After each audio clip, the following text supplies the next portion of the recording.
eu só pegar aqui.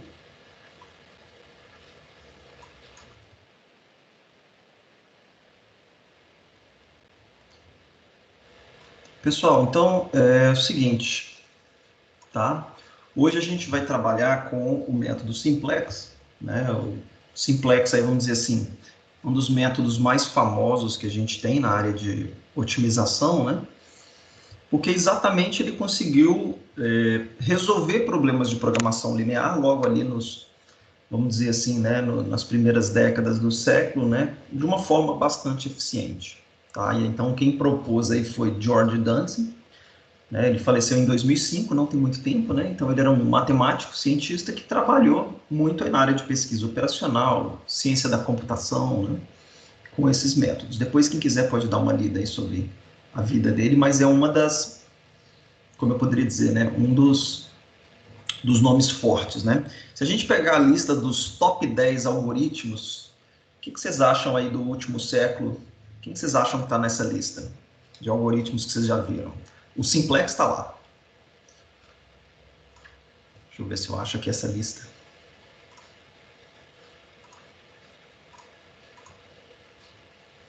Alguém aqui? Ok?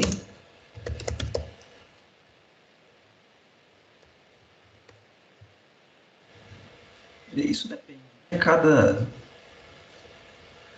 Cada, vamos dizer assim, tem vários rankings, né? Eu não estou achando aqui não, mas um dos rankings, né, traz o método Simplex, a gente vai ver aqui como um dos mais importantes do século. Mas Dijkstra, né, entre outros, como por exemplo também o método Quicksort, né, a gente não pode deixar de sempre falar aí.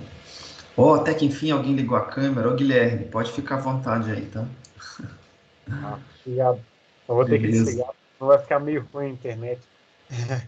Ah, mas fica à vontade. Quando você precisar, quiser fazer pergunta, pode ligar também. Pode deixar. Tá? Beleza. Então, pessoal, esse método, ele é bastante eficiente, né? Nós vamos ver aqui como que ele trabalha. Então, eu até disponibilizei um passo a passo, porque vocês vão seguir isso um pouco na mão, tá? E ele vai abordando alguns dos conceitos que nós vimos, beleza? Deixa eu só ver aqui. Então, hoje a gente vai pegar um exemplo aqui. Eu acho que a gente vai ficar mais fácil, né? A forma da gente resolver ele a partir de um exemplo propriamente dito, tá? Deixa eu só pegar aqui uma pequena imagem que ilustra muito. Eu tinha falado um pouquinho com vocês, mas eu vou pegar aqui do Wikipedia mesmo, tá? Eu gosto dessa figura. Quando a gente estava resolvendo um problema de programação linear usando o método de solução gráfica, a gente encontrava a solução de um problema num dos vértices, né? Então, isso aqui imagina uma região formada por restrições. Aqui tem muitas restrições, né? Cada aresta dessa aqui ficou como se fosse uma restrição, tá certo? Então, o que ele faz partir é como se ele fosse navegando em torno de cada um dos vértices do problema até encontrar a solução ótima. Nós percebemos isso na última aula, quando a gente estava trabalhando com o método de sistemas de equações lineares, só que lá a gente checava todos os pontos, né? Então, cada ponto era um sistema que eu tinha que resolver. E aqui, o que ele vai fazer é minimizar isso. Então, eu me lembro que nós fizemos a conta lá de um dos exercícios, que a gente tinha, sei lá, acho que a gente tinha 6 sistemas de equações lineares. Será que eu preciso resolver os 6? Então, o Simplex ele vai ajudar a gente nessa forma, tá bom? Então, para isso, pessoal, a gente vai fazer hoje, nós vamos fazer hoje 2 exercícios, tá? Aqui agora, né? Um deles, deixa eu pegar aqui, para a gente já começar. Na verdade, eu vou começar pelo um clássico aí que a gente tem feito, né? Então, assim, na última aula nós fizemos, hoje a gente vai fazer de novo. Só que nós fizemos com sistemas de equações lineares, se vocês lembrarem, tá? Então, eu vou fazer aqui com vocês. Deixa eu só pegar aqui um pequeno probleminha. Passo um outro para vocês resolverem, tá? Deixa eu colocar aqui, ó. Que era esse aqui, ó. Bom, então nós vamos fazer esse exercício aí. Nós já fizemos com a solução gráfica, já fizemos ele com o método, né, de sistemas de equações lineares, tá certo? E como que vai ser a maneira que nós vamos começar isso? Então, eu disponibilizei aí para vocês no Canvas, está aqui na minha tela, vocês podem baixar aí, né? Se vocês forem aqui em módulos, vocês vão ter lá o Simplex Dual. E nós vamos trabalhar aqui, pessoal, com 1, 2, 3, 4, 5, 6 passos, né? O 7º passo volta para o 4, tá bom? Então, para a gente resolver o problema, basta a gente seguir isso aqui, né? E aí, como que a gente faz isso? Da forma como a gente, assim, bem passo a passo eu vou fazer aqui com vocês, né? E a gente vai trabalhando cada um desses conceitos. Então, eu vou pedindo aí a ajuda de vocês para a gente poder fazer isso de forma conjunta, né? Deixa eu ver aqui, eu vou abrir aqui o meu whiteboard, que aí a gente faz junto esse exercício bem passo a passo. Vocês vão levar mais ou menos uns... Lá no 3º, 4º, eu acho que vocês memorizam bem aí o Simplex. Tá? Então, hoje eu vou fazer 2 aqui. E aí, depois vocês vão fazer também alguns que eu vou passar aqui para vocês hoje. Estou até com a figurinha aí da última aula.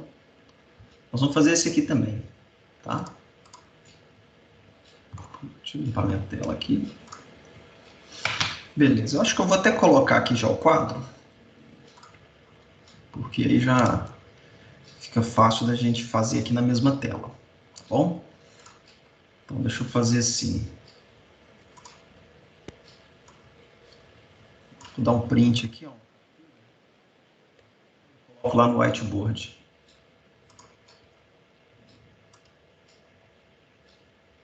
Beleza.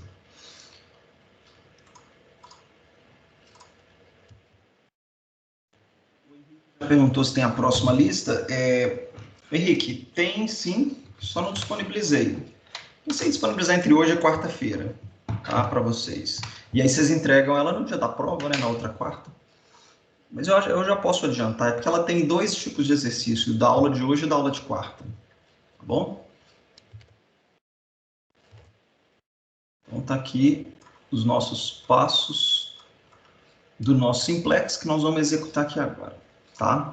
E eu vou pegar esse probleminha de novo aqui, ó. Vou capturar aqui também. A gente já trabalha com ele, né? Já coloca lá no mesmo material.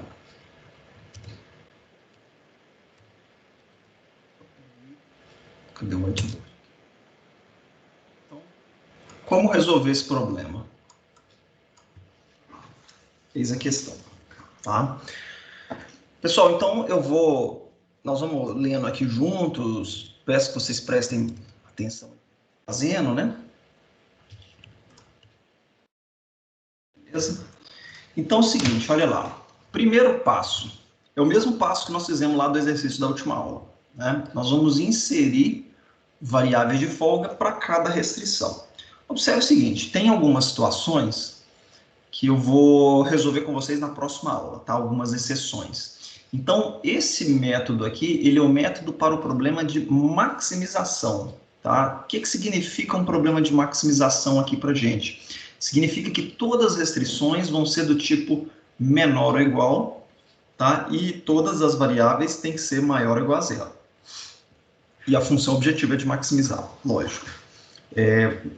Algumas exceções que a gente vai tratar na próxima aula, tá?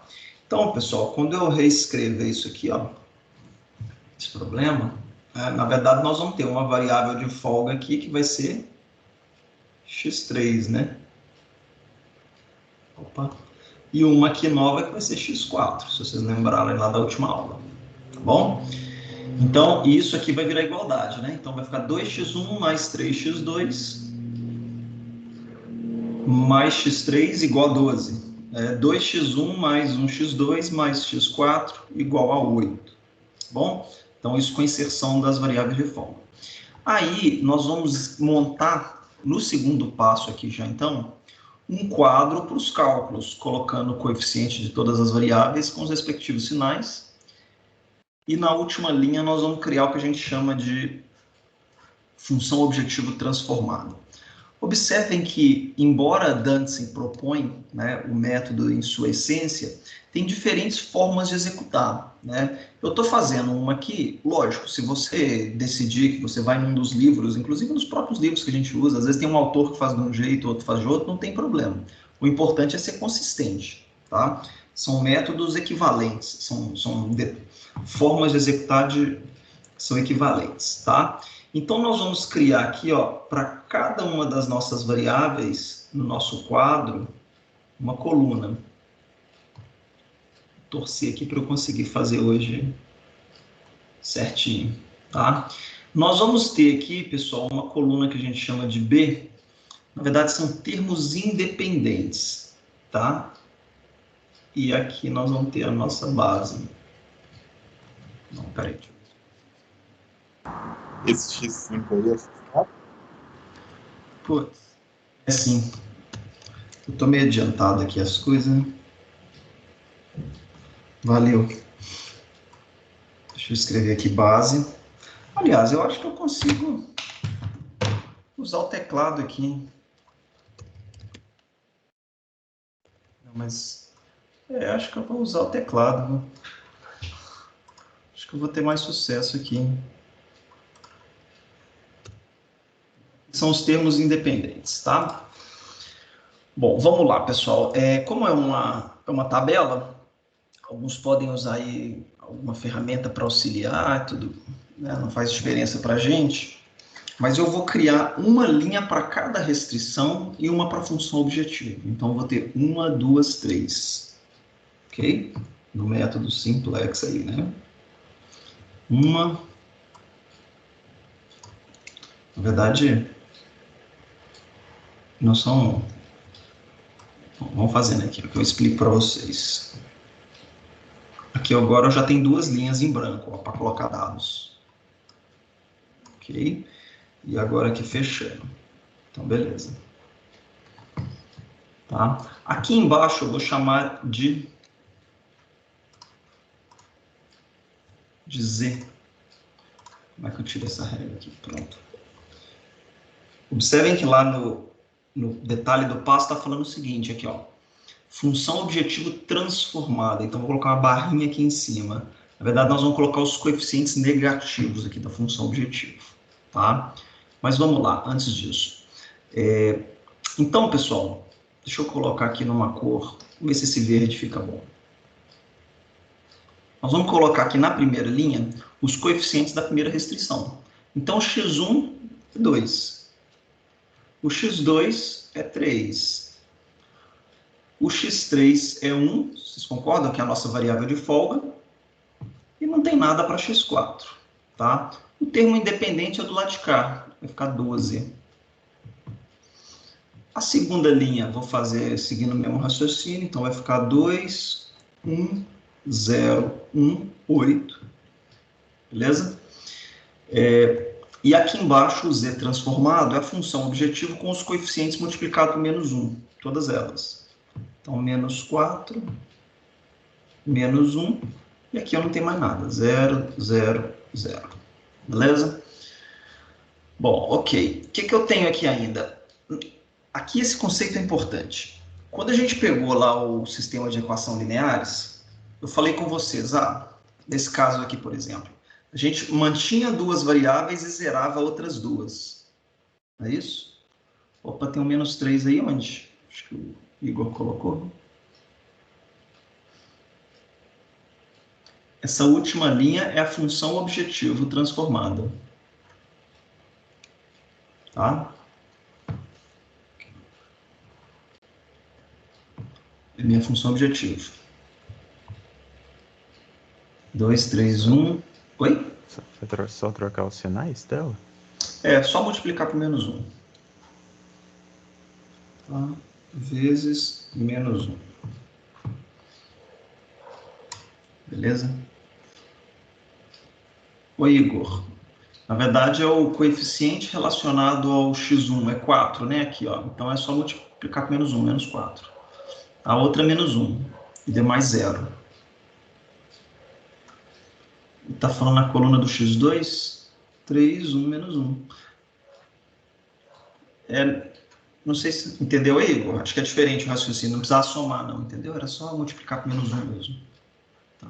Bom, mas o que eu estava falando aqui era o seguinte, lá no método de equações lineares, a gente fazia o quê? A gente pegava duas variáveis e zerava outras duas. As que a gente zerava, a gente estava falando o seguinte, ó, na verdade elas não fazem base, elas não pertencem à base da solução do problema. Tá? Então, nesse mesmo exercício que nós resolvemos, se vocês lembrarem, a nossa base, ou seja, a gente zerava primeiro x1 e x2. Vocês lembram disso? Não sei se vocês vão lembrar lá do último exercício. Eu acho que eu até consigo aqui abrir, acho que fica até mais interessante da gente ver aqui, ó. Mas deixa eu pegar aqui, ó. Então, nós inserimos as nossas variáveis de folga, então até aqui nós fizemos a mesma coisa, né? Nós decidimos zerar de duas em duas. Deixa eu mostrar aqui. E aqui está o sistema que nós resolvemos, ó. O primeiro sistema, nós zeramos x1 e x2, ou seja, elas ficaram como não básicas. E quem que era básico naquele momento? Era o x3 e x4, tá? E aí nós resolvemos facilmente essa aqui, porque se eu zerar x1 e x2, o x3 e x4 recebe o que está aqui no termo independente, né? Então, essencialmente era isso que a gente fazia. E é o que nós vamos fazer aqui agora também. Só que como que isso é feito? Na verdade, por padrão, a gente já assume aqui, ó. Aqui, pessoal, sempre vai começar com as nossas variáveis de folga que nós inserimos. Então, aqui é x3 e x4. Tá? x3 e x4 começa na base, beleza? Nós temos uma forma de interpretar... Opa, deixa eu achar aqui. Nós temos uma forma de interpretar esse quadro, que é o que nós vamos fazer aqui agora. Que é o seguinte, se a gente parasse o problema aqui, pessoal, vocês sempre vão olhar para esse quadro, ele vai ser autocontido, no sentido que ele tem a resposta, já está ali a resposta dele. O que significa? Vocês vão olhar o seguinte, x3 é igual a 12, x4 é igual a 8 e o z é igual a 0. Então, aqui, o que a gente chama de termos independentes, eles vão acabar sendo também o quê? A solução do nosso problema, tá? Então, como x1 e x2 não estão na base, né, eu posso... Deixa eu colocar aqui agora usando... A minha solução seria o seguinte, x1 está valendo 0, x2 está valendo 0. Tá? Essa é a solução desse problema. Nesse momento, eu não parei ainda a solução, eu ainda não terminei a resolução, né? Se eu pegar x3 vai valer 12, x4 vai valer 8. Tá? Isso aqui coincide com o primeiro sistema que nós fizemos lá no método de equações lineares, tá? O nosso lucro, que aqui no caso seria o z, né? Z, o lucro, tá 0. Tá bom? Então, deixa eu colocar aqui, ó. Essa é a solução desse quadro nesse momento. Tá? O Marcelo perguntou, bom, x3 e x4, só para a gente explicar aqui de novo. Tá? Primeiro, pessoal, que essas duas, eu vou ter uma linha para cada restrição. Isso aí é uma regrinha que a gente vai ter. O que eu falei é que sempre eu vou colocar aqui as nossas variáveis de folga. Tá? Aí eu expliquei mais detalhes, por quê, né? Porque no final das contas, a primeira solução que a gente parte, né, é exatamente as variáveis de folga tendo um valor aqui, ó, x3, 12, x4, 8. Tá bom? Então, e essa aqui é a questão. Só comecem aqui com as variáveis de folga e continua o algoritmo. Nós estamos aqui no passo 2. Tá? Então, beleza, essa aqui é uma solução que não é a solução ótima, né? Paramos aqui, né? Só que a gente vai continuar a execução do algoritmo. Olha o passo 3 agora. Vamos lá. Estabelecer uma solução básica inicial. É essa aqui, né? Atribuindo 0 às variáveis originais, ou seja, x1 e x2 está valendo 0. né? E achando os valores positivos para as variáveis de folga, 12 e 8. Beleza? Então fizemos isso. Não precisa fazer isso aqui que eu fiz toda hora, não. Isso aqui, vocês podem só mostrar nos quadros. Eu coloquei aqui só para vocês poderem perceber, né? Então, a solução básica inicial. Tá? Aqui. Opa!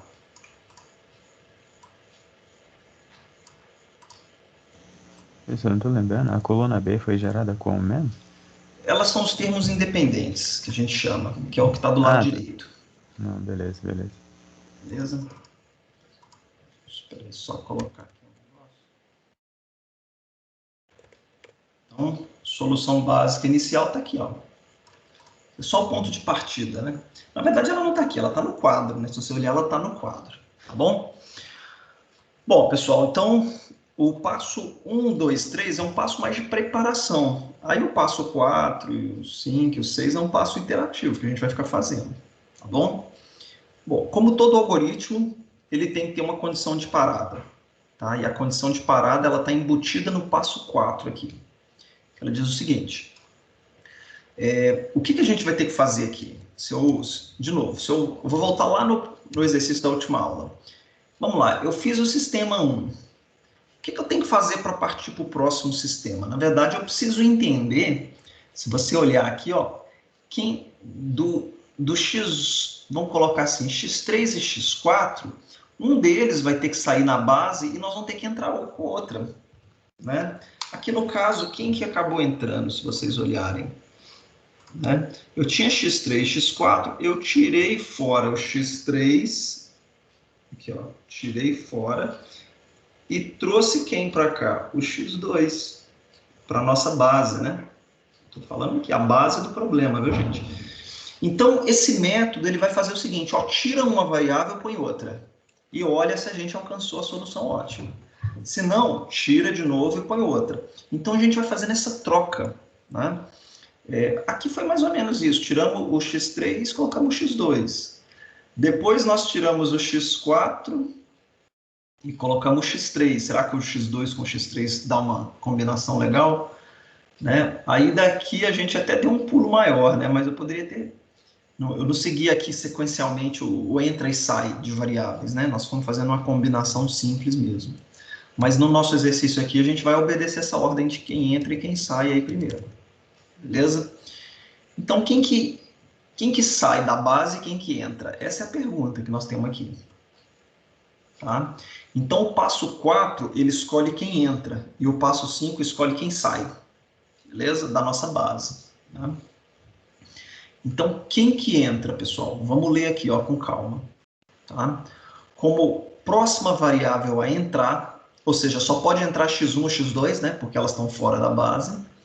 Escolher aquela que for não base, que estiver fora, que na última linha oferecer a maior contribuição para a função objetivo. Ou seja, olhando para o Z aqui, né, ou para o Z aqui em cima, nossa função objetivo, quem que contribui mais? Né? Na verdade, a gente vai pegar quem tiver o maior coeficiente negativo aqui. Tá? Porque nós multiplicamos por menos 1. Né? Se você olhar para a função objetivo e te falar assim, pô, qual variável que ela é mais importante nesse problema? Lógico, você vai falar que é x1, porque tem um lucro 4 vezes maior. Como tem um artifício de multiplicar por menos 1, então considera que a escolha também é multiplicado por menos 1. Ou seja, o menos 4, né, é o coeficiente que tem mais impacto nesse momento. Então, a variável correspondente é a variável x1. Né? Então, é isso que nós vamos fazer. Ó. x1 vai entrar na base. Já deixei marcado aqui, ó. Beleza? Pessoal, condição de parada. Se todo mundo aqui tiver positivo, acabou. Já achamos a solução, é só mostrar os valores que tiverem no quadro como solução ótima. Beleza? Mas aqui isso não aconteceu, né? Então, é importante destacar isso. Beleza? É esse subitem aqui, ó. Se todas as variáveis que estiverem fora da base tiver coeficiente nula, ou seja, se x1 e x2 é que estiver fora, né? Tiver zero ou negativo, você pode parar, que a solução ótima está ali. Se alguma dessas variáveis tiver coeficiente nulo, Ou seja, se aqui tivesse 0, aqui 0, eu até poderia escolher ela para entrar na base de novo, tá? Só que isso não melhoraria a função objetivo, ok? Ou seja, se tiver 0 e 0, não faz sentido colocar uma variável zerada ali, só para você saber. Beleza? Então, o passo 4, ele tem um break aqui dentro do algoritmo dele, tá? Se todas as variáveis fora da base tiver coeficiente nulo ou positivo, para, entrega a solução. Essa é a grande parada que nós temos aqui. Bom? Beleza. Então, vamos lá para o passo 5 agora. O passo 5 é escolher quem que vai sair, né? Então, é relativamente simples fazer essa escolha aqui. Nós temos que prestar atenção aqui, que é o seguinte. Para escolher quem sai, ou seja, só pode sair o x3 e o x4, né? Nós vamos dividir os elementos da última coluna, aqui, ó, dos termos independentes, tá certo? Pelos elementos positivos da coluna de quem está entrando. Então, por isso que o passo 4 eu tinha que saber quem estava entrando primeiro. Vou dividir 12 por 2, 8 por 2. Tá? Se não tiver números positivos aqui, então a gente tem um problema de uma solução ilimitada. Esse conceito eu mostro daqui a pouco para vocês. Beleza? Então, vou dividir o termo independente por quem está entrando. O menor quociente indica que vai ser a variável que vai ter que sair da base. Ou seja, eu tento trazer aquela variável que está impactando mais positivamente na minha solução e tento tirar fora aquela que não me ajuda muito, né? Vamos colocar assim, tá bom? Então, eu vou fazer essa divisão aqui, ó. Vou até arredar um pouquinho para cá, ó. E vou fazer a divisão aqui, ó. Sei lá, só para vocês verem. 12 por... Ah, não, vou fazer aqui não. Vou fazer com um pincel aqui. Quanto que é 12 dividido por 2 e quanto que é 8 dividido por 2? Ou seja, 12 por 2 é 6, 8 por 2 é 4. Então, quem está contribuindo menos é x4. Ficou claro aí o raciocínio? Vou colocar aqui quem está saindo. Entenderam, pessoal? Escolhe quem entra, é quem mais contribui, positivo. Escolhe quem sai, é quando eu dividir os termos independentes pela coluna de quem está entrando, quem tiver o menor quociente. Só posso pegar positivo. Então, o x4 aqui está saindo. Tá?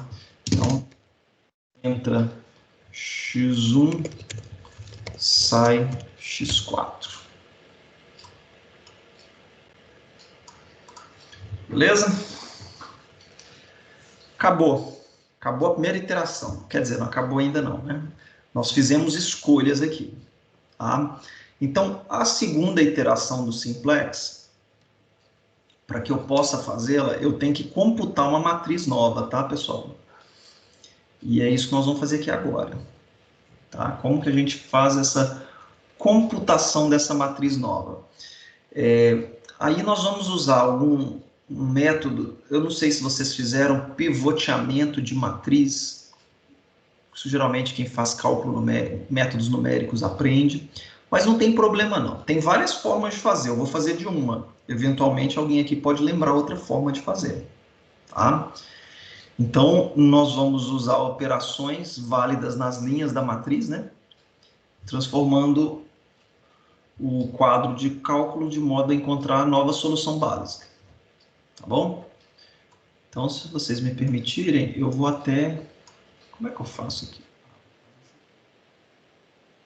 Vou copiar esse quadro atual e vou apagar as coisas que estão dentro dele.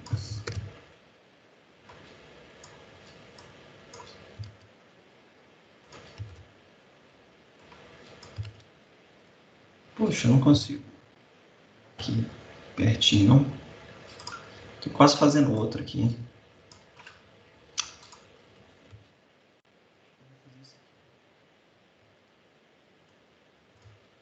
Deixa não.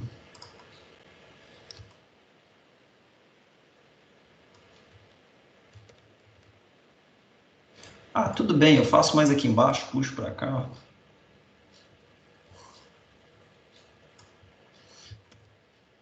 Não, não quero quero fazer isso não. Como é que é? O Luiz mandou aqui. Aí, ó.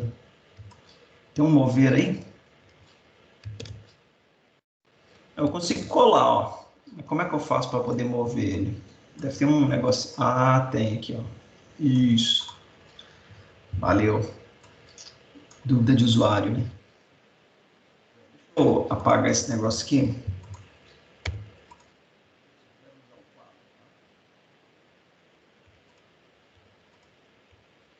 Já ter feito uma matriz mais bonitinha, já deixar ali no Paint, né? Só colar aqui, né?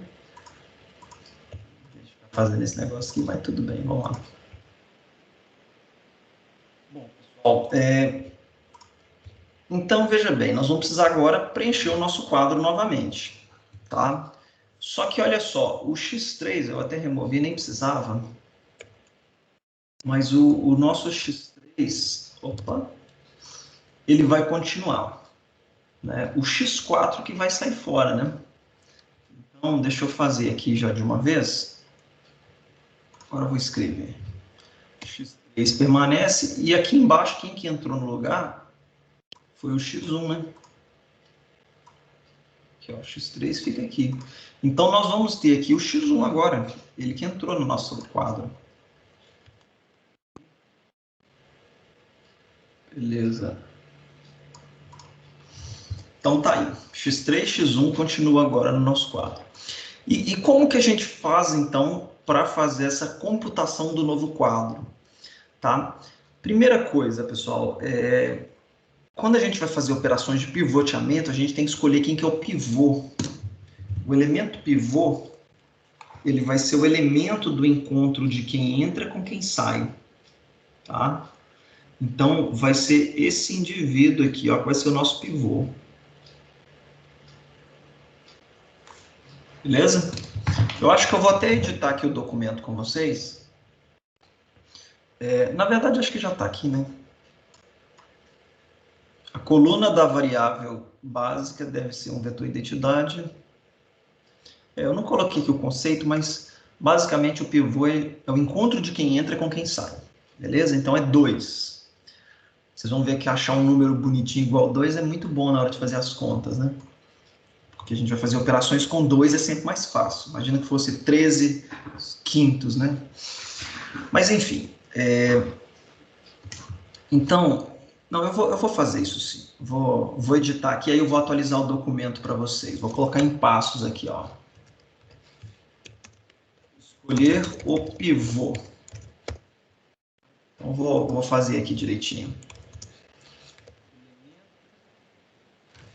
Resultante do encontro da coluna variável que entra com a linha da variável que sai. Beleza? Então, no nosso caso aqui, o pivô vale 2. Tá? Aí, isso aqui eu já estou fazendo um método, tá? O próximo passo aqui, o que nós vamos fazer? Nós vamos pegar a linha correspondente ao pivô e vamos zerar todo mundo, a coluna, desculpa, deixando apenas o valor 1 para o pivô. Tá? Então, deixa eu anotar aqui, ó. Passo B. Atribuir 0 para todos os elementos da coluna do pivô. Isso é no novo quadro, tá, pessoal?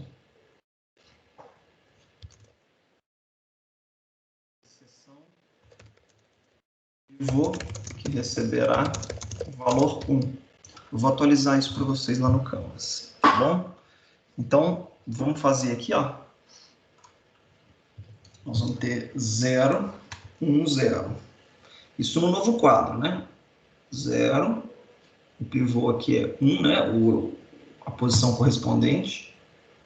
0. Beleza? Então, vai ser um subpasso aí do método que nós estamos vendo. Só um detalhe. Na verdade, atribuir 0 para todos os elementos da coluna do pivô, com exceção da posição relativa ao pivô, que receberá o valor 1. Isso aqui, a nova tabela, tá bom? Lembrem disso, que é na nova tabela. um novo quadro, né? Próximo são 4 subpassos, tá? Então, primeiro achar o pivô, segundo zerar a coluna deixando 1. O terceiro, nós vamos dividir todo mundo pelo pivô. Então, nós vamos, com exceção do pivô, que já vai ser 1, né? Então, nós vamos dividir aqui por 2, por 2, por 2, por 2. Beleza? Passo 3 aí, ó. No novo quadro. Tabela não, a gente está usando quadro, né? Quadro. Dividir os elementos da linha do pivô. A letra B aí tá errada. Oi? Oi, Bruno. A letra B aí, na nota quadro, seria no novo quadro, né? Obrigado.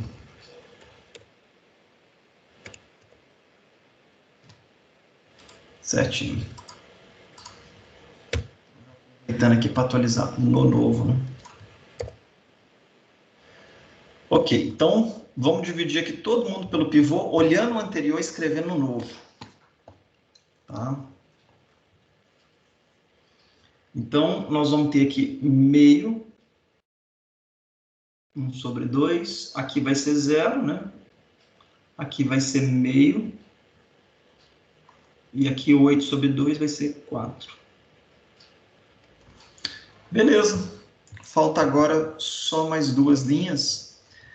Isso aqui dá um pouquinho de trabalho, vou confessar para vocês. Por quê? Porque agora a gente vai fazer as operações de pivoteamento. A gente criou a coluna identidade ali, né? A linha do pivô, mas a gente vai fazer essas operações de pivoteamento. Bom, pessoal, como eu falei, tem vários métodos. Vocês colocarem aí pivoteamento de tabela, né? Método numérico, vocês vão ver. Uma das estratégias que eu vou comentar aqui agora, ela consiste, né, na gente fazer uma continha para cada uma desses elementos. Tá bom? Então, eu vou fazer aqui agora com vocês. Que é o seguinte, no quadro é mais fácil na sala de aula, mas aqui eu vou ter o desafio de mostrar para vocês como é que a gente faz. Tá?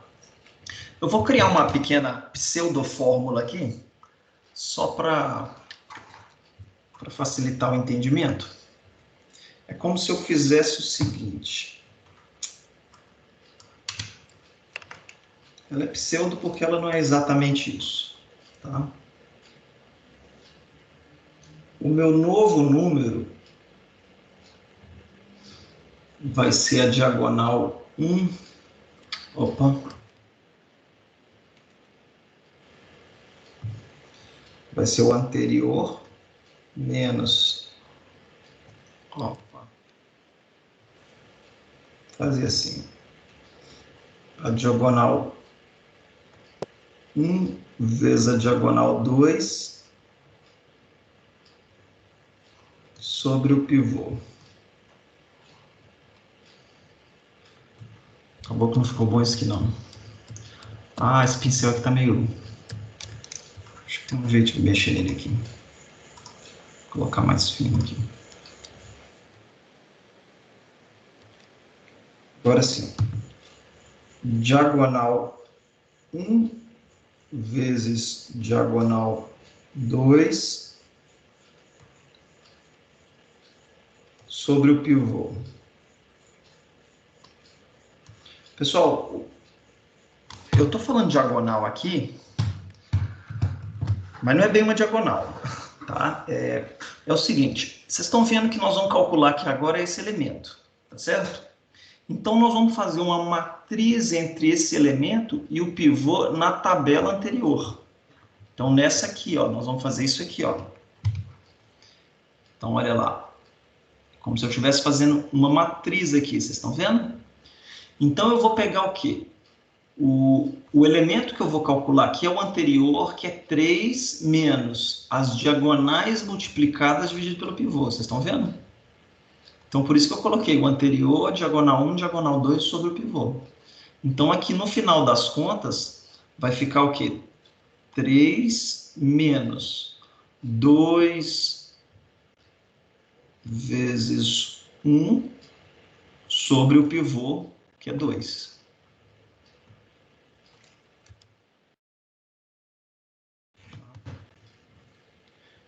Tem hora que dá vontade de escrever em algarismo romano aqui.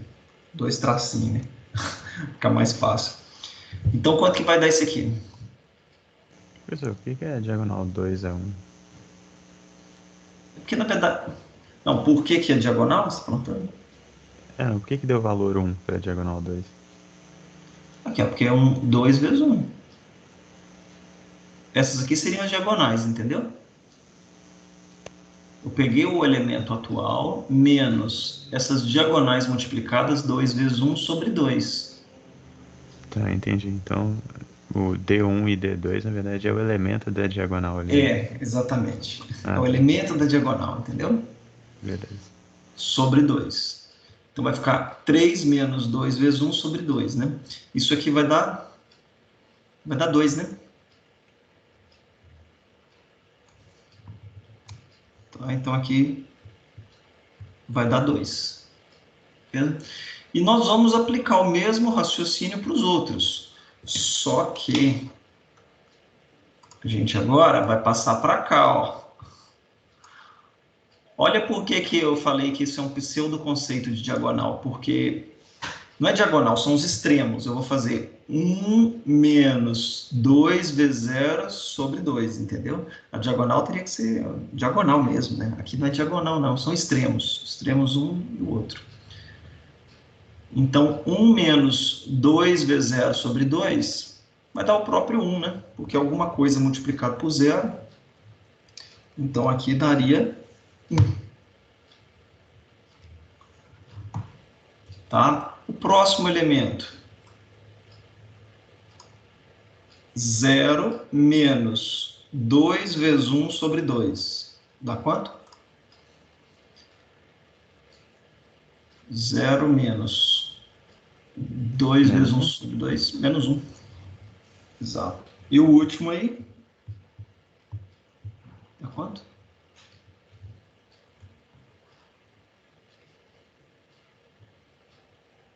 Quatro. 12. Deu 4. 12 menos 2 vezes 8 sobre 2. Dá 12 menos 8 dá 4, né? Perfeito. Ok. Última linha. Ó, o Weasley já fez até as contas aí, hein?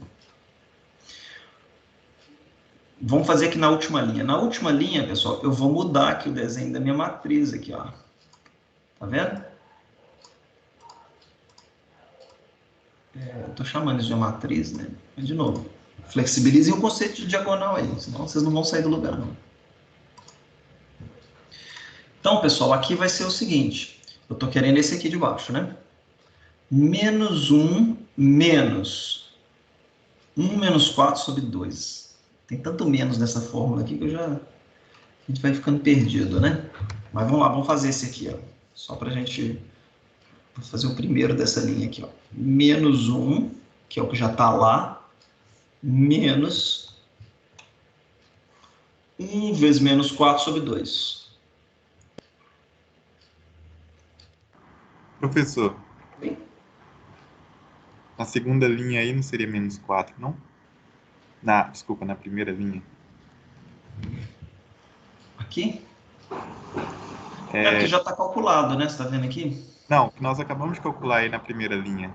Aqui em cima? Era 12, ficou 12 menos 8. Né? 12 menos 2 vezes 8, dividido por 2. Ah, não, tá certo. É porque vai cortar o 2 com 2, entendeu? Isso, beleza. Se não cortar, você está certo. Uhum. Isso aqui dá quanto? Essa continha aqui de baixo, que é o que eu estou fazendo aqui, pessoal. Ó, esse aqui vai ficar positivo, né? Porque tem menos com menos. Então vai ficar 2 positivo menos 1. Vai dar 1, né? É isso aí. 1. Próximo. 0 menos... Aqui, ó, desculpa. Tem que olhar para cá, ó. Às vezes a gente se confunde, né? Olha, pessoal, como é que é bom quando tem zero, né? Porque você pega 0 menos 0 vezes alguma coisa e é zero, né? Tá ótimo. O Isney já até calculou ali pra gente. Depois aqui tem um zero, mas não tem 2 zero, né? Então não ajuda tanto. Mas vamos lá. 0 menos 1 vezes menos 4 sobre 2, ou seja, menos com menos mais, né? Então vai dar 2 positivo. Igual já foi calculado aí pelo Isney também. E o último, opa, o último aí vai dar quanto?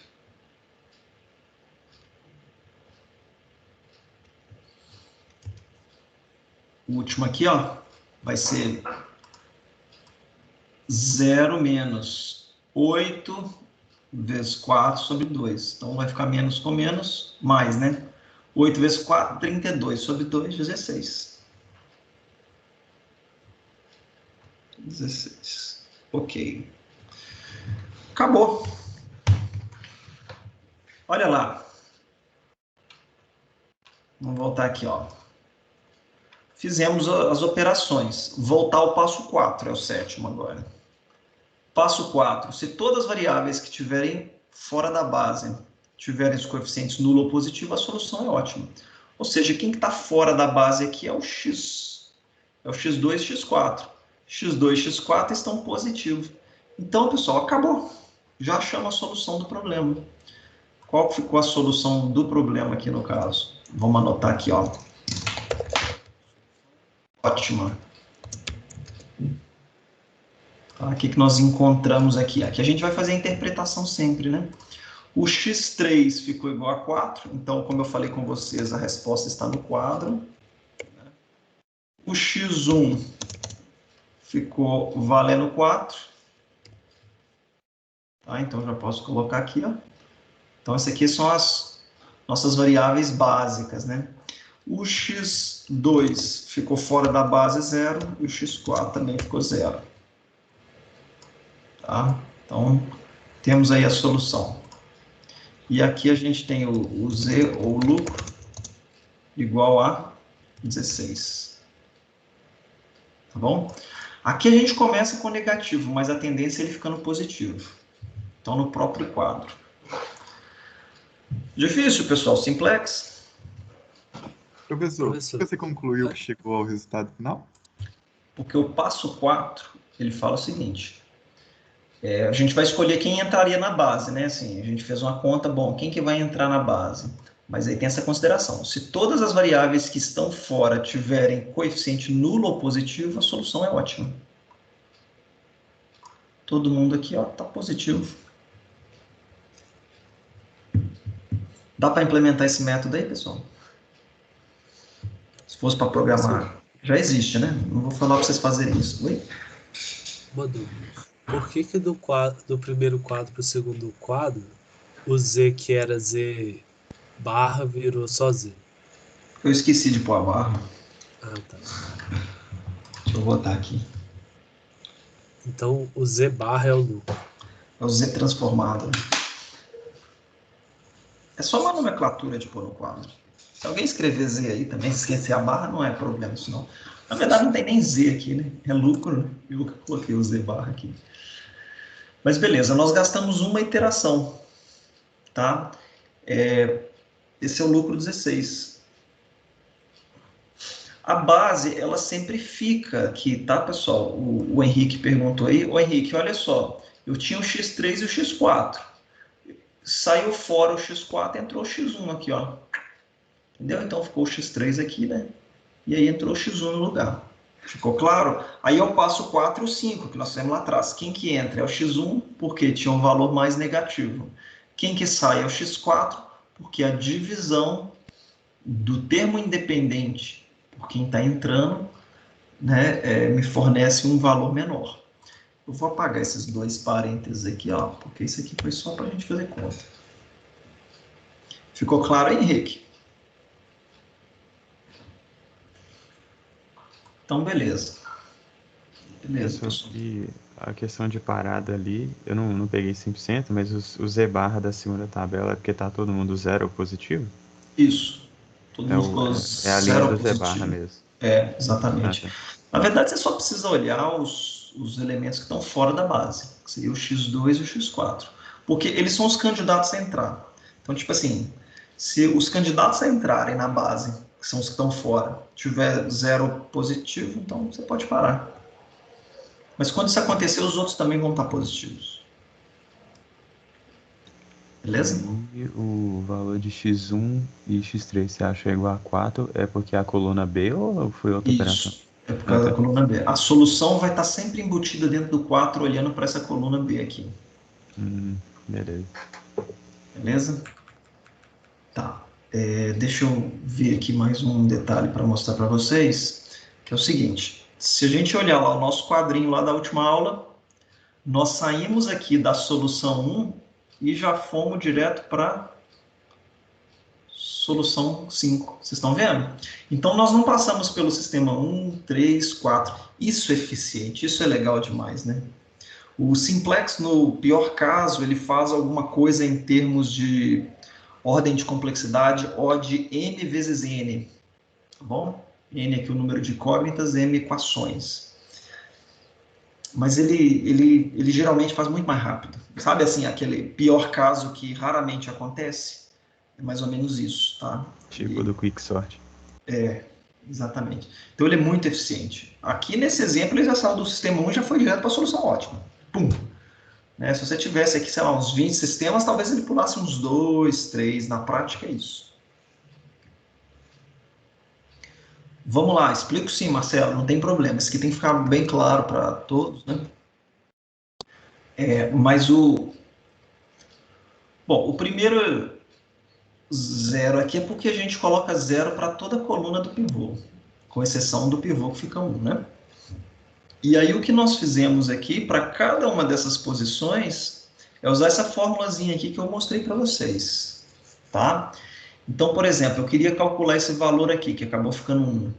Eu fazia o atual menos 1, aqui ó, na fórmula, o atual, menos 1, menos os extremos opostos, né, multiplicados, 1 vezes menos 4 dividido pelo pivô.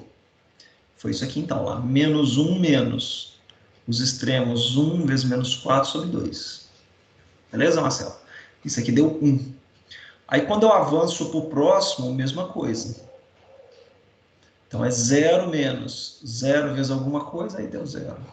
Depois 0 menos 1 vezes menos 4 sobre 2. Aí isso aí deu 2, né? E depois 0 menos 8 vezes 4 sobre 2. 8 vezes 4, 32. Sobre 2, 16, né? Menos com menos é mais, então deu 16. A diagonal aí inverteu por causa do pivô, né? Eu queria achar um nome melhor para isso, não é diagonal, não. Os pontos extremos, né? Em relação ao pivô e o valor atual. Os opostos. Talvez devia se chamar até de oposto 1 e oposto 2, né? Mas beleza, vocês captaram aí. Tá? Então, solução ótima encontrada, bacana, né? Bom, pessoal, o que nós vamos fazer aqui agora? Tá? Eu alterno minha tela aqui do jeito que vocês quiserem. Vocês querem um print dessas contas aqui? Com certeza. Não está muito bonito, não. Mas vocês vão ter aula gravada também, vocês podem olhar depois, né?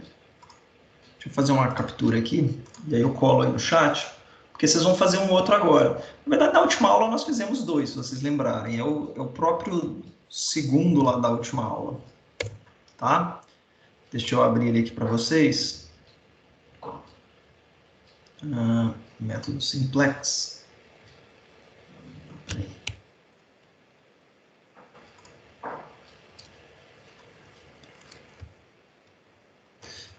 É o seguinte, pessoal.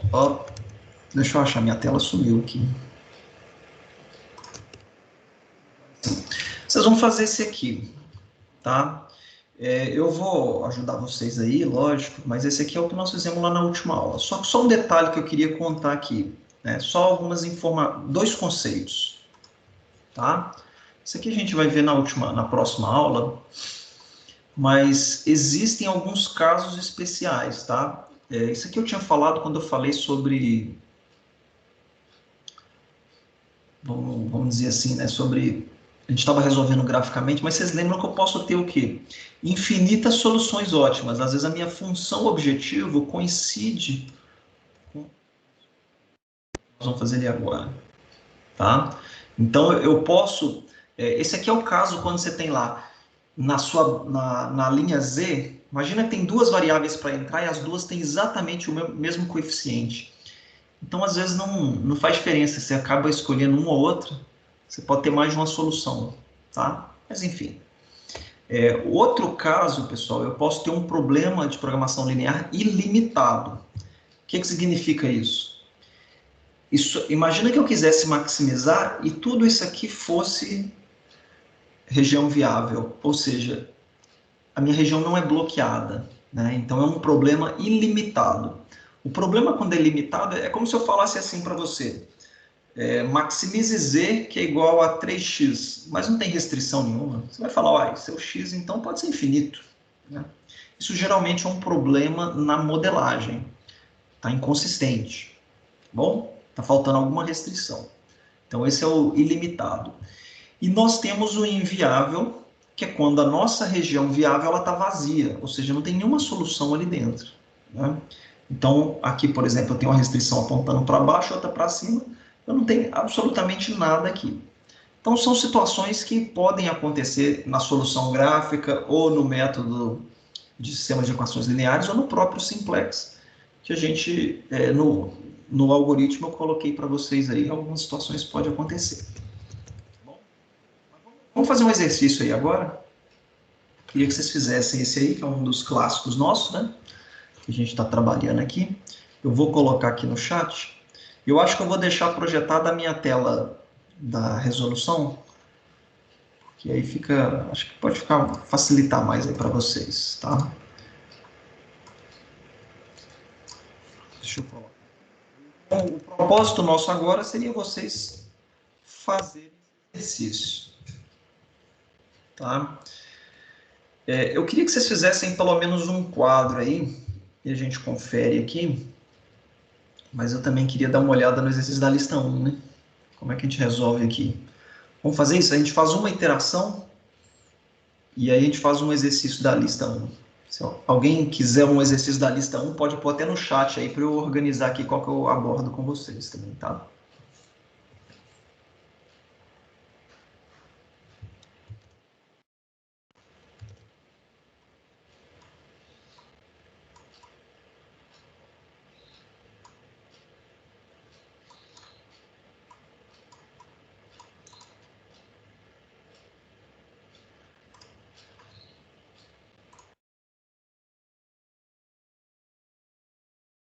Acho que a Carolina tinha Professor, como é que perguntado. é? É para jogar no chat a dúvida? Me perdi.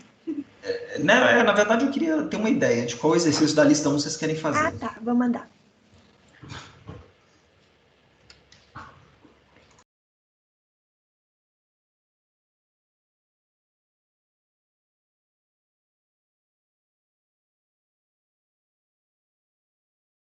Pode colocar o exercício 7. O exercício 4 também, né? Beleza.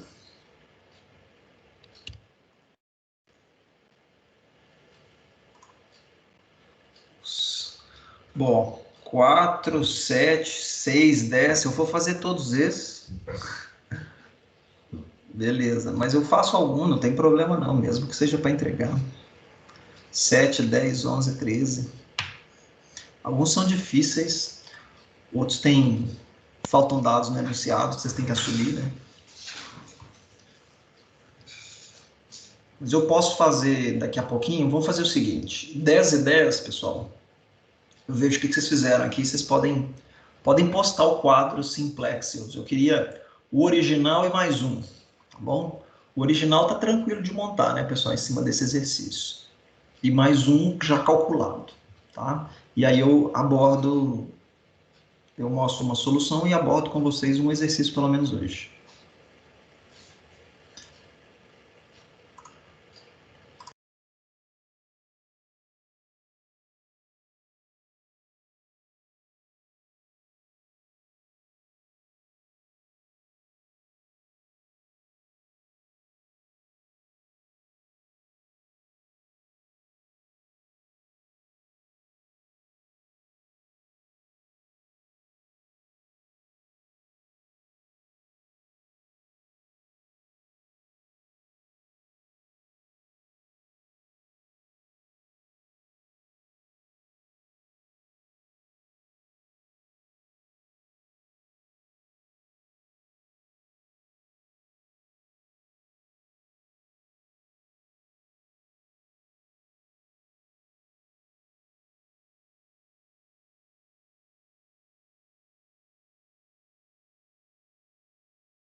Professor,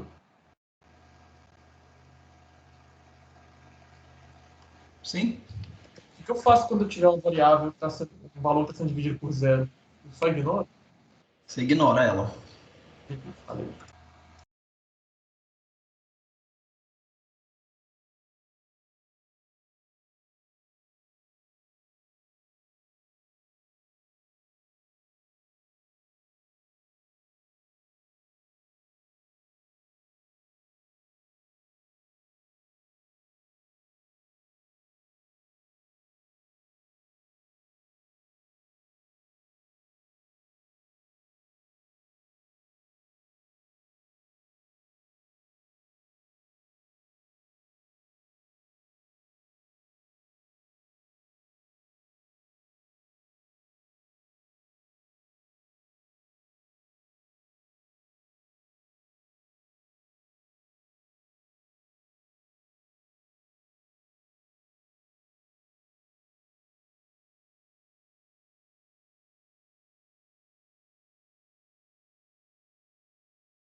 Ô, Igor.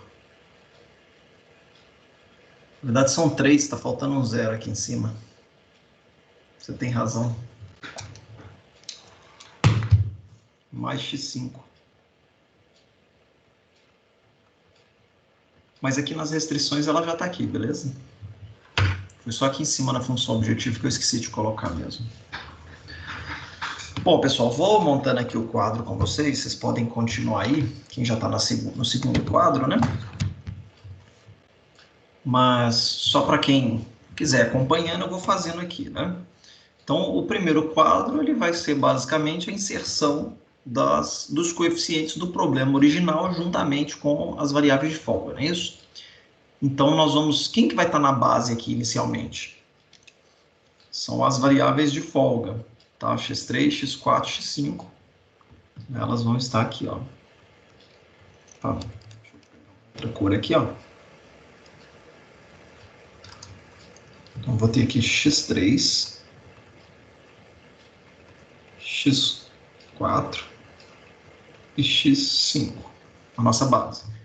Tá? Em relação aos valores, aí eu vou seguir os coeficientes, né? x1 igual a 1 aqui, o x2 0, né? O x3 está aqui, que é a variável de folga, 0, 0, e do lado de cá, 4.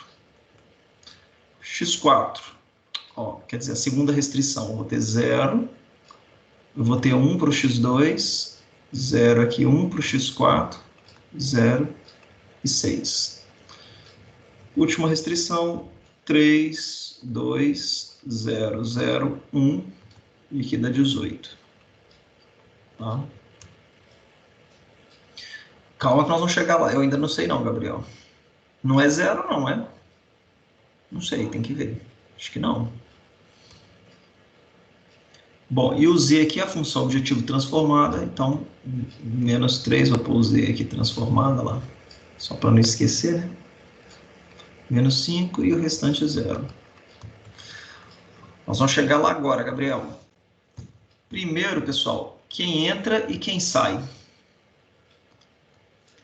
Quem que entra aqui? O que vocês acharam aí? Fácil. X2 entra, X4 sai.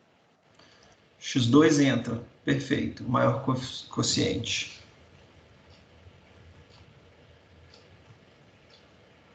Agora quem sai, você falou aí? A gente... X4. X4. Olha só, a gente vai fazer a divisão do B por quem está entrando. Somente os positivos, tá? Então, esse 0 aqui não entra não. Então, 6 por 1 e 18 por 2. Qual que dá o menor quociente? 6, né? Porque 18 por 2 dá 9, então x4 que sai. Aí, ô Gabriel, deu 1, viu? Pivô aqui deu 1.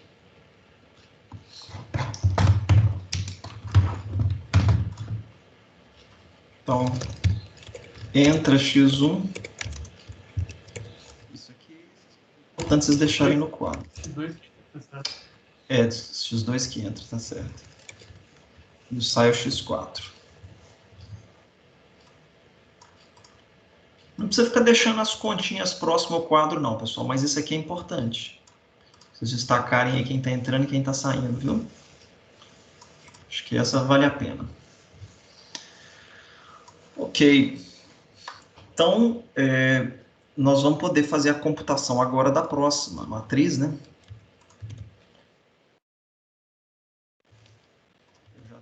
Eu fiz minha tabelinha aqui agora, já está ficando fácil. Professor, eu dei uma perdida aqui. Bugou.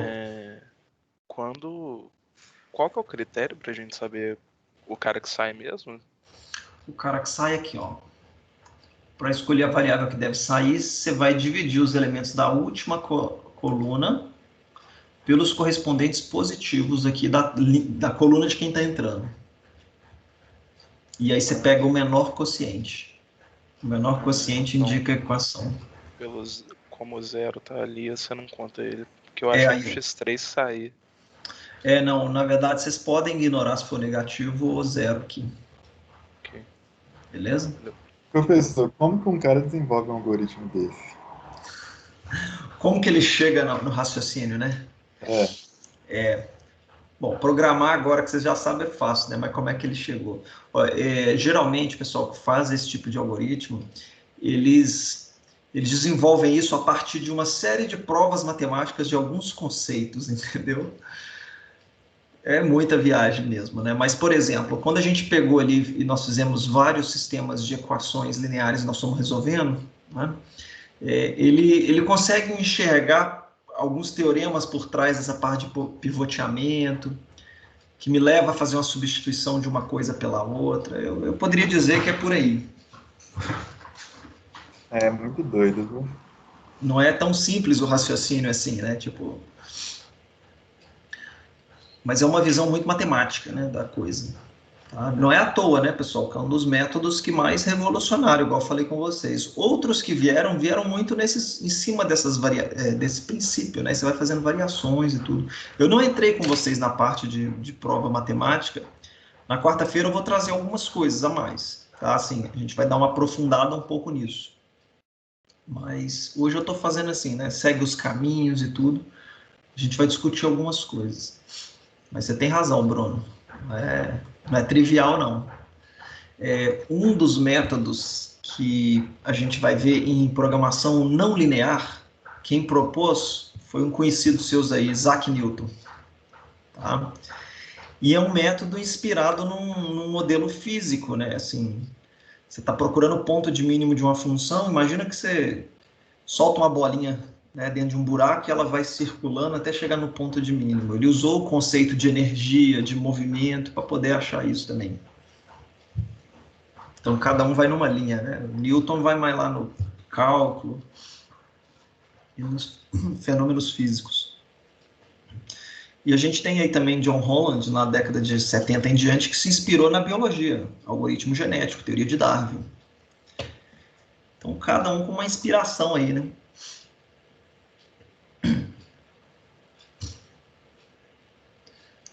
Ok. Bom, pessoal, o tempo tá avançando aí, mas deixa eu já colocando algumas coisas nesse quadro aqui, que eu quero fazer, igual eu falei com vocês, um dos exercícios, né? Mas o seguinte, então, se vocês olharem, a gente vai permanecer com o x3 aqui. Aqui, ó. O x3 permanece, não mudou.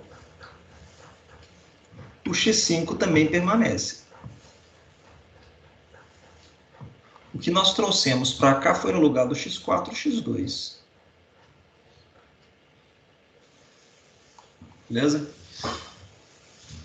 E aí nós vamos pegar a coluna do pivô, então aqui eu já estou indo para o passo 6 agora, né? A coluna, todo mundo 0, com exceção do pivô, que vai ficar 1. Com exceção do elemento correspondente, né? Bom, a linha está tranquilo, que é só dividir pelo pivô, que é 1, então ela vai ficar praticamente a mesma coisa.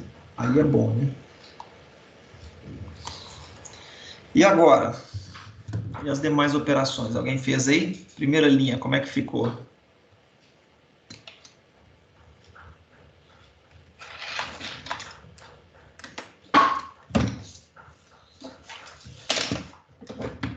Vamos ver quem posta aí. Conferir aqui se está batendo. Professor. Sim? Por que na coluna do x2 apareceu esses dois zeros aí na x5 e no z? Porque a gente vai tentar transformar no que a gente chama de um vetor identidade, entendeu? Essa variável. E para transformar num vetor identidade, você zera todo mundo, com exceção do pivô. Isso dentro do método de pivoteamento. Ah, tá. Beleza, Michael? Você divide a linha pelo valor do elemento que está no x2, né? Pelo pivô. Vai ser o pivô. Okay. Valeu. Ali, nesse caso, deu 1, né? Uhum. É ruim quando dá 13. Dá umas coisas assim mesmo. Então, bom, esse é o quadro. Pessoal, nós vamos ter alguns quadros aqui. Acho que são 3 quadros essa questão. Tá? Eu vou só preencher esse quadro aqui. Vocês querem... Como é que a gente faz aqui? Deixa eu só ver.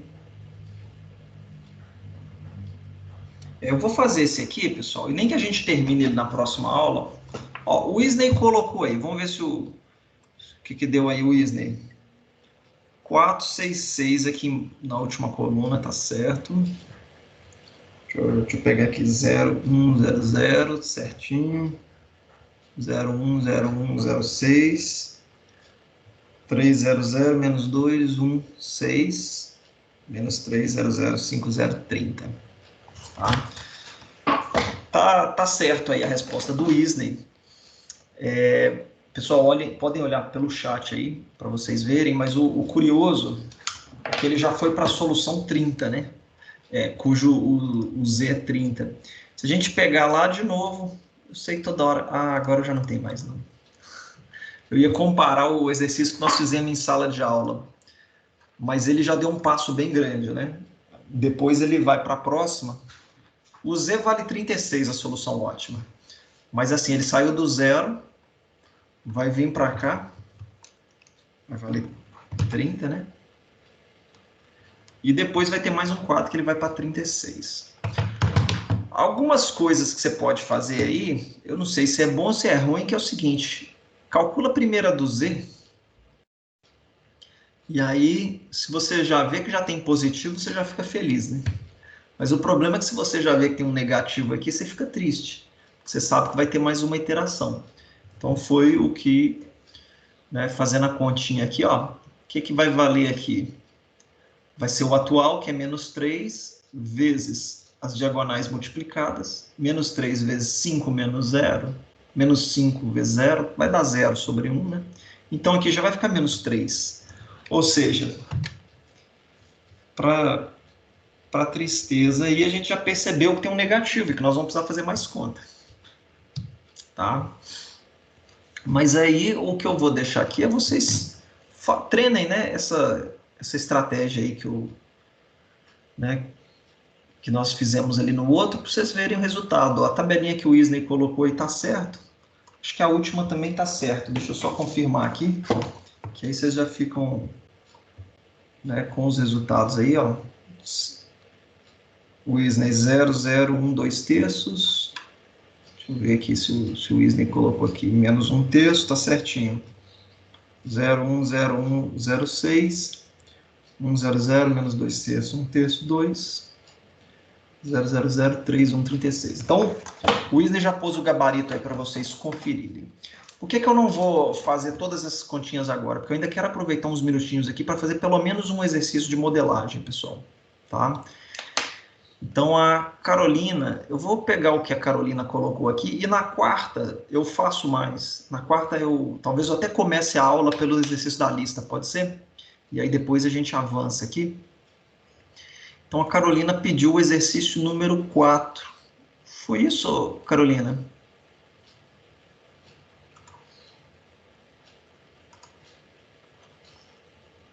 Não sei se ela está aí ainda. Deixa eu abrir aqui o meu.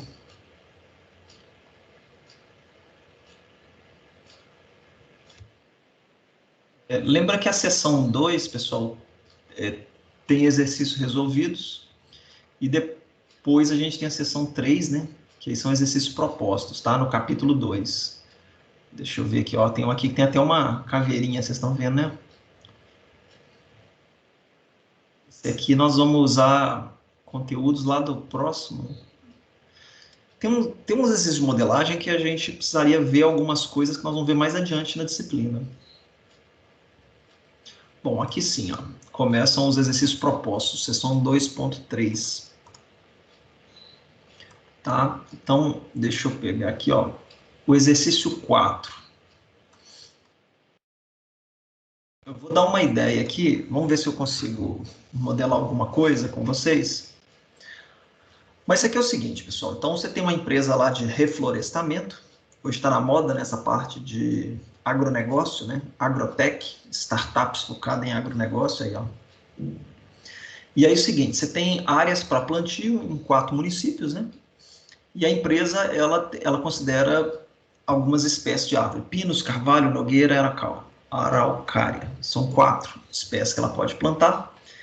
E aqui você tem 4 regiões. Então, ou seja, você tem 4 espécies, 4 regiões. Eu poderia colocar cada espécie numa região? Poderia, mas não é o caso aqui necessariamente. Por quê? Porque você tem áreas diferentes e você tem o quanto você consegue produzir por cada uma desses tipos. Então, sei lá, você consegue produzir 17 metros cúbicos por hectare de pinos, né? Carvalho 14, Nogueira 10, Araucária 9 e assim por diante, tá? E você tem uma área total disponível. Então, assim, eu poderia jogar, vamos dizer assim, né? Produzir tudo de pinos na área 1. Poderia. Só que o que acontece? Será que é ela que... Aqui no caso ela me dá uma produção boa, né? Só que será que ela que vai me dar um lucro melhor? Não sei, né? Então isso vai depender da situação, tá? Quando a gente olha aqui embaixo também, nós vamos ter uma produção mínima, o mínimo que eu preciso produzir, tá bom? Aqui está 1000 vezes metro cúbico, né? Mas, enfim, você tem uma quantia que você pode produzir, só que você tem um limite de área, né? Então, o que eu vou tomar decisão aqui no final das contas? Quais são minhas variáveis de decisão? Tá? Nosso objetivo é maximizar a renda, que está relacionado ao lado direito, aqui, ó. O lado direito é o lado do dinheiro, o lado esquerdo é o lado das restrições. Então, como escolher de forma, né, a poder, enfim, né, ter a maior receita, a maior renda possível. Tá?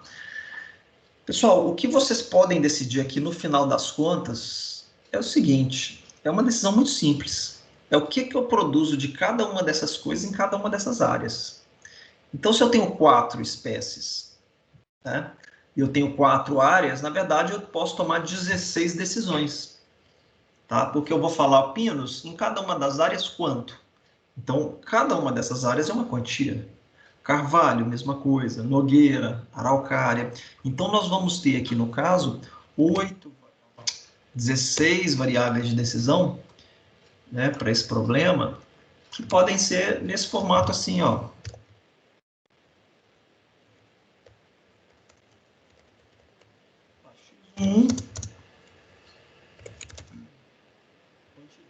Quantidade em qual unidade aqui? Em 1000 metros cúbicos ou metros cúbicos, hein? O que vocês acham aí?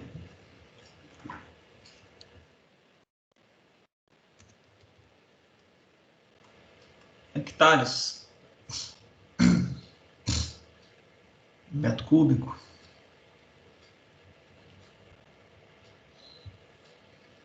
A gente tem que padronizar aqui, né? Para a gente colocar a nossa resposta. Hectares mesmo. Metro cúbico por hectare? É uma unidade, né? Essa variável é de quê? A ideia é se o tanto você vai produzir daquela espécie? É hectare mesmo, só hectare. Mas assim... Só hectare? É porque eu planto por hectare, né? Uhum. Com base nos hectares, você consegue descobrir o volume, né, em metros cúbicos e o tanto você vai render também. Uhum.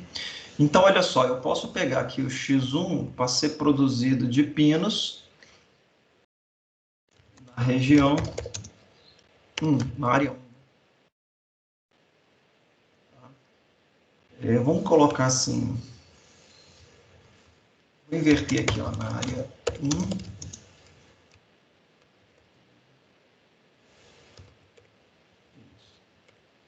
Então, o I e o J, o I seria a região e o J a espécie, por exemplo. Então, se eu pegar aqui o X1, 2, eu já tenho na área 2. Desculpa, na área 1. Não vai ser pinos, vai ser carvalho.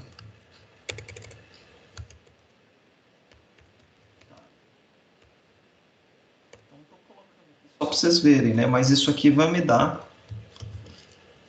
Aqui eu vou ter um monte de variável, né? Até o 44. X44. X44 seria o quê? Seria na área 4. Araucária.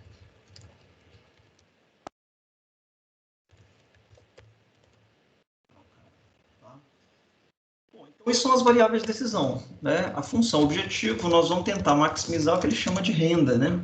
Então, que é exatamente a unidade que eu vou ter aqui vezes né, o quanto eu vou fazer daquela variável, né? Então, no caso, vou só fazer só um pouquinho, tá, pessoal? Não vou resolver todo o exercício aqui, não. 16, 1, né? Mais 14, x1, 2. Opa, se bem que aqui é região, né? Não, é isso mesmo. Mais... Não, aqui é 12, desculpa. Então, olha só, 16x1, mais 12x1, 2, mais 20x1, 3 e assim por diante. Tá? O João Pedro já até colocou aí uma modelagem, né, desse exercício. Mas o que eu estou falando é que a minha função objetiva vão ter 16. Tá bom? Estou fazendo aqui só os pedacinhos. Eu sei que já deu tempo aqui, pessoal, já estou fechando aqui com vocês. Uma decisão aqui importante que vocês têm que ter é isso aqui, ó, quanto você consegue produzir, né, para cada uma dessas espécies e o quanto mínimo você vai ter que fazer. Ou seja, de pinos eu preciso no mínimo 225. Então vai ser 17x11 mais 15x21 mais 13x21 mais 10x21 maior ou igual a 250, 225. Vou colocar aqui só um tipo de restrição, só para vocês verem. 17x11 mais 15x21, que continua sendo na região, né? Desculpa, continua sendo na espécie pinos, né? Mas é só essa aqui, mais 13x31 mais 10x41. Aqui, é lógico, é x41, né? x41 não, tá? Mas eu estou usando o bloco de notas aqui. Tem que ser maior ou igual a 225. Não sei aí, Carolina, se ficou fácil de entender o raciocínio, mas nós vamos ter uma restrição para cada coluna dessa. Acho que é só, né? Tem uma restrição diária também, tá, gente? Então, eu vou ter que pegar isso aqui multiplicado, tem que ser menor ou igual a 1.500, né? Então, são 16 restrições. Quer dizer, 1, 2, 3, 4, 1, 2, 3, 4, 8 restrições. Professor. Oi? O maior problema que eu tive nessa questão aí foi interpretar essa tabela. Muito estranho. Eu também. Nossa. Confusa, né? Aquela produção mínima ali em 1000 por metro cúbico, aí lá em cima metro cúbico por hectare. É complicado. O importante aqui, acho que a primeira coisa é realmente padronizar essas unidades, sabe? Porque você tem a apresentação em diferentes, né? Essa área aqui, por exemplo, é em quê, né? Vocês estão vendo que ele não fala, né? Mas a gente pode assumir aqui que é hectare, né? Eu tenho 1.500 hectares, e aqui é o quanto eu consigo, né, produzir por hectare, entendeu? Eu posso assumir isso. Uma vez que eu padronizei essas unidades, aí o importante é vocês perceberem que vocês vão ter 4 restrições aqui, 4 aqui, para você poder fazer o exercício, mas eu concordo. Tá? Se a gente coloca em hectare aqui em cima, né? Então aqui vai ficando um pouco mais fácil. Aqui é o que eu consigo produzir em cada uma das espécies por hectare. E aqui é a produção mínima, né? Então essa produção mínima eu tenho ela aqui nesse formato e eu tenho ela por região também, né? A máxima, vocês concordam? Vou ter lá 1.500, alguma coisa. Mas a gente, pelo tempo aqui, a gente pode discutir um pouquinho na próxima aula. Pode ser, pessoal? Tranquilo. Aí de repente alguém traz alguma, eu mostro, falo, a gente discute em cima, acho que pode ser até melhor. Tá? Eu dei mais uma ideia da construção aqui, mas eu entrego ela para vocês, a resposta aí. Beleza? A questão da prova vai ser assim, professor, igual essa questão aí? Eu tento fechar melhor o enunciado, tá? Fiquem tranquilos quanto a isso. O que vocês vão perceber aqui nesse livro, tem muito assim, tem questões que estão bem escritas, outras estão mais, né, mais ou menos, né? Então eu vou, na prova eu tento sempre ser mais objetivo, mais bem delimitado do que enunciados que às vezes vocês pegam meio vago por aí. Professor, não vai chegar no nível da 13, da 11, não, né? Caveirinha? Bombinha? Assim, o que seria a média entre a bomba e a carinha reno? Seria uma dessa aqui, né?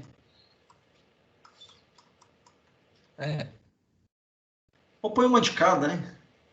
Uma Nossa. bomba, uma muito alegre, uma mais ou menos. Não, eu vou tentar, assim, o importante é fazer alguma coisa que caiba dentro do tempo, que seja consistente do ponto de vista de enunciado, né? E enfim, né? Seja possível a gente enxergar aí, tá? Igor, aqui uma pergunta do Igor e para todo mundo, pessoal, sei que o tempo já está encerrando aqui. Como a nossa prova está na quarta que vem, na verdade a gente só tem conteúdo quarta agora. Então a aula de segunda-feira é só resolução de exercício, entendeu, Igor? Vamos ver como é que a gente vai até a aula de quarta aqui agora, beleza? Mas tentem fazer a lista aí para essa quarta-feira agora, a gente tira mais dúvidas na aula de quarta, tá? Se precisar, a gente mexe no cronograma um pouquinho, mas aí a gente conversa mais adiante. Ok, pessoal? Bom, sei que vocês já têm que ir aí, muitos já têm aula de compiladores, né? Mas agradeço a presença de todos aí, uma excelente semana e até quarta-feira. Tá bom, pessoal? Obrigado aí pelo tempo. Aula, professor. Deu.